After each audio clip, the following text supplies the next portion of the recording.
right after the show, it was important for me when I would go around and talk and share the story that I let people know, like, listen, it was the hardest thing I ever did in my life, but it was literally 1 minute on a treadmill, 1 minute up. 1 minute on, 1 minute up. I was like, this is the longest minute of my life, followed by the shortest minute of my life. But that was so much for me. So we did start out where we needed to start out. It's just like, if you were at home doing it, you never would have done it for as long, and you never would have then, that would have been it. And it probably would have been it for a week. And then, but we went to a next activity. You know what I mean? So they did take us in, start us where we were, but pushed us further than we ever knew possible.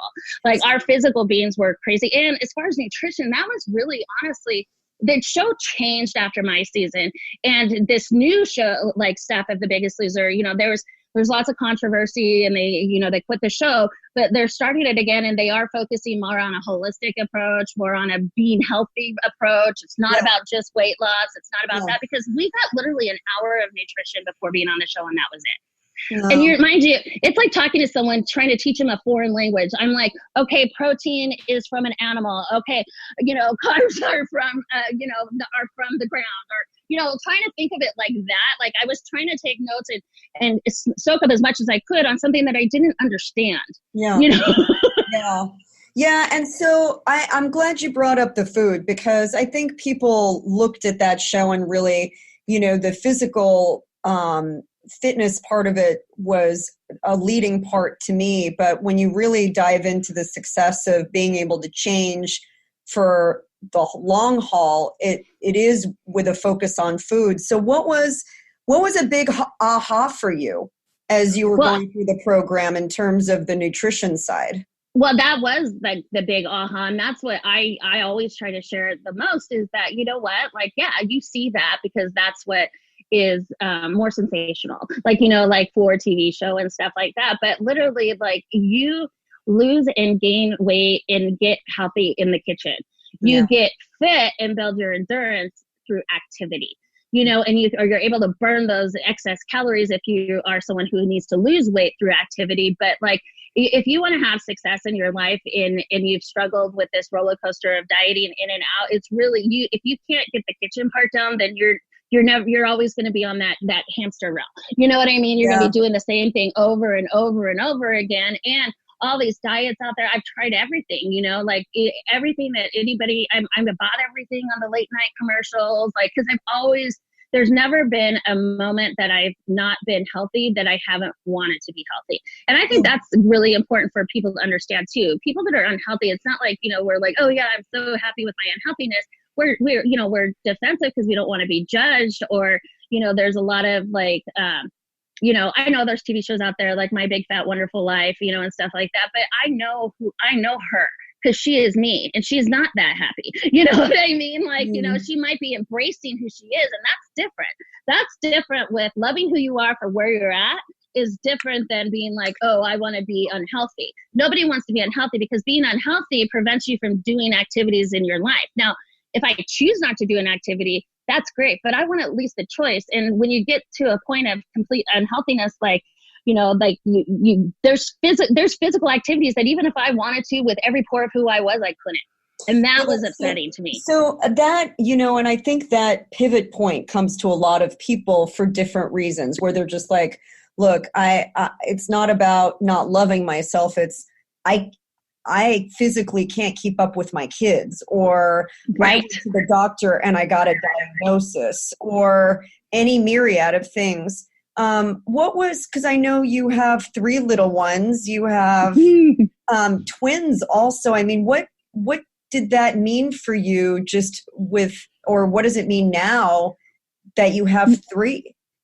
Well, so yeah, for me right now, it's like I'm definitely in a new season of my life, and it's a season that I just feel like this is what my life is for, and I knew that I wanted to be a mom ever since I knew what a mom was. Like, you know what I mean? Yeah. And it took me a long time to get here. And honestly, The Biggest Loser kind of distracted me from it, because I was doing a lot, like, career-wise after the show, which I had no intention or knowing that would happen, but my life changed. My life not only changed, I knew I had changed, but I didn't think my actual day-to-day life would change, as far as like what I did for work or how I spent my days, other than like, now I would be, instead of going to Taco Tuesdays, I would invite people to spin class, like, hey, let's do this, or let's do that. Like, just change I knew that kind of change would happen, but I didn't realize the big change would happen.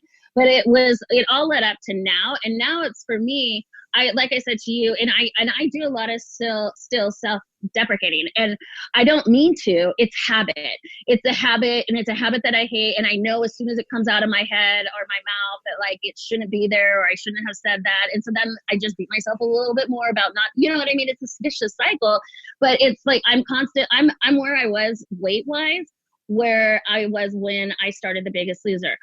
Mind you, I'm not as heavy as I was when I started The Biggest Loser, because I'm different and I know that I can get there because I've been there, but I did have twins.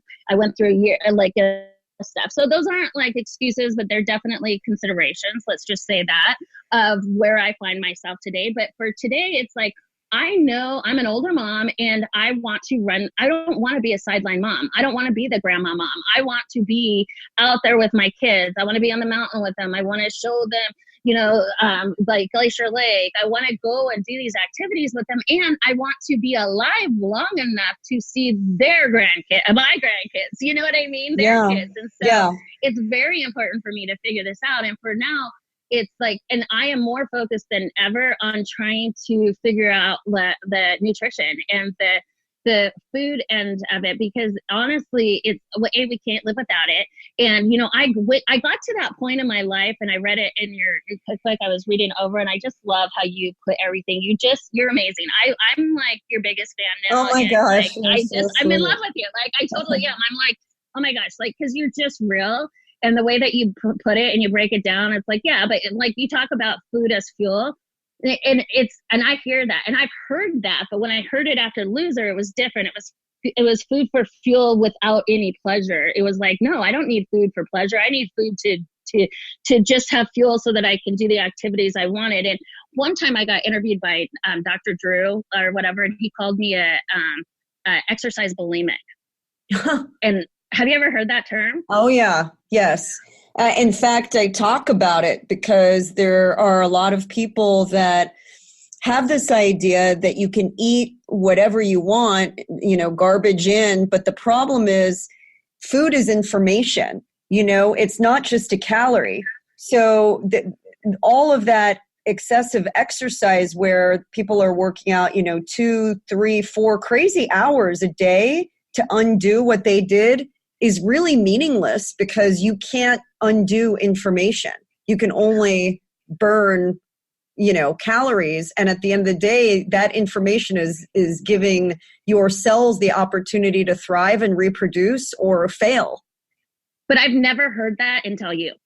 Honestly, like, put in those words and put in that type. And even when you were sharing on stage and you talked about retraining our taste buds and talking about like, and I do like to hear like the science part of it too, and like the actual way that it happens, but talking about like the salt and sweet taste buds on the tip of your tongue, and you want to touch the taste buds in the back. And I was like, oh my gosh, like that was a huge aha the other day.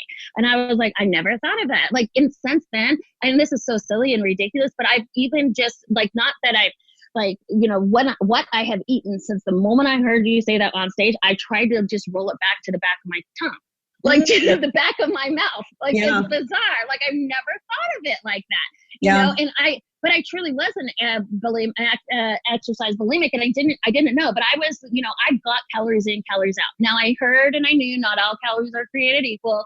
And I know that this calories will, like two of the, you may get 2 slices of bread for 80 calories, but there's like nothing in that. I'd rather have this Ezekiel 1 slice of sprouted grain bread for 80 calories because it's going to last longer in my system. I heard that part of the equation, but I still always knew like, well, I can eat that chocolate cake if I want to. I just have to then, what it meant to me was another hour on the treadmill and an hour at this many RPS. Like, do you know what I mean? It was like, I know what I have to do to burn that calorie. And so that conversation, I think, served me at that point in my life, but that doesn't serve me for the rest of my life. And I think that's where it gets really confusing and why you see a lot of success and then not success, because Biggest Loser, although they did try to do it in like it wasn't like a diet in the sense of this is something you do. It was a diet in the sense of a lifestyle. But like in your book, like a diet, it's depriving. It's through deprivation still. You know what I mean? And so like that part, it helped me, and it had me experience the physical of, I was able to do Ironmans. I was able to do by being healthy and keeping my weight at a weight that I could still be able to physically do all of these other things, but it didn't help me for the rest of my life. Mm-hmm. And now that's what I need to learn. And for me, I feel like it's so important because I have 3 people I'm going to be teaching about food and how to survive and fuel their bodies to live their best life. And I don't know, I'm not equipped for that. I would say like, oh, Ali, do you think you're going to be a good mom? Oh yeah, I'm going to be a great mom. But once I had the babies, like there's this so much pressure. Like, do you know what I mean? In a good way, but like just on myself, I was just like, oh my gosh, I need to figure this out. How do I get them to, have to enjoy this taste? I start now. And I used to be the big judger. Like when people would say, oh, my kid only eats this. Well, really, your kid only eats that? Like, well, how do they even know about it? And, but you know what? I found myself like with my 2-year-old giving her Kraft macaroni and cheese because she wouldn't eat anything and she would eat that. And it was like, no, I can't do that. I gotta find what she will eat and what she will enjoy. But she eats lots of avocados and she loves fruit and she, it's just like, but she goes through these phases. But I thought like, oh, you just need to eat. But talking to the pediatrician too, it's like, well, kids will eat when they're hungry. Like, you know what I mean? Yeah. So well, it's kind I of was just trying. Yeah, it's in the book. I talk about, I worked with Dr. Daniel Amen on the Daniel plan, and he says you have to be their frontal lobe. You can't just give them the decision making, opportunity for everything. They just don't know. It would be like, I have an 18-year-old now, and I still have to give her guidance on a lot of things. You don't know what you don't know. And I think you're ahead of the game by realizing that the habits that you create today are what will be their habits tomorrow. Because I'll tell you, I came from a household where my mom was perpetually on a diet and perpetually had a weird relationship, an unstable relationship, I'll call it, with food. And that really impacted me. But I mean, here we are today. You have all these years of perspective on your experience there. And I know you're kind of in like now chapter 2 after you've had your babies. What's on the horizon for you? What do you feel like all of this has brought you to at this point in your life? I think that it's unfolding like ahead of, like right before my eyes, but for what's really important to me is my babies and to making sure that I'm 43 years old and actually I'm 44 now, but I was 43 when I had my 3 kids. I have my daughter. So for people so they understand that was foster to adopt. And so I got her at 11 months and then I had twins 8 months ago. And so in that 43rd year, I had 3 kids and it just put a whole different perspective for me. I think that, people that struggle with their weight Bob Harper said it, and he was one of the trainers on The Biggest Loser. He's like, you guys are all acting like children when we were on the show. And I was like, excuse me, I was offended, because there was these people, like there was the groups on Biggest Loser. There were the young ones that just thought of the trainers as gods, and then there were the old ones that couldn't be bothered with them. And then I was their peer. I'm their same age. Do you know what I mean? So when he says we all heard it differently, and I heard it like, who the heck do you think you are calling a child? Do you know what I mean? Yeah. And I was like, but what he said was, you guys make choices like a child based on immediate gratification without regard to consequence. And he was absolutely right. And when you talk about that frontal lobe and stuff like that, like it's like I didn't realize how important it is for me to adult and to grow up and to be that for my kids and I don't want people to be like, oh my gosh, and this lady has 3 kids. Like I'm fully aware of what it means to be a parent. You know what I mean? But it's like, there's so much responsibility. And so because I know that, and I know that it is up to me, I feel like I need to dive in and be this biggest sponge that I know. And for me, where I am my weakest, because I can physically figure out a way to do anything you put in front of me. It may take me a while, but I'll figure out how to do it. I don't know so much there is to know about nutrition and food and what it does for you and the like you were talking about. And I catch things that you say, but I could listen to you talk over and over again and catch something. You could say the same thing over and over again, and I would catch something different each time. Like, but it's like you were to, and I don't know how you said it, so I'm asking like about the memory or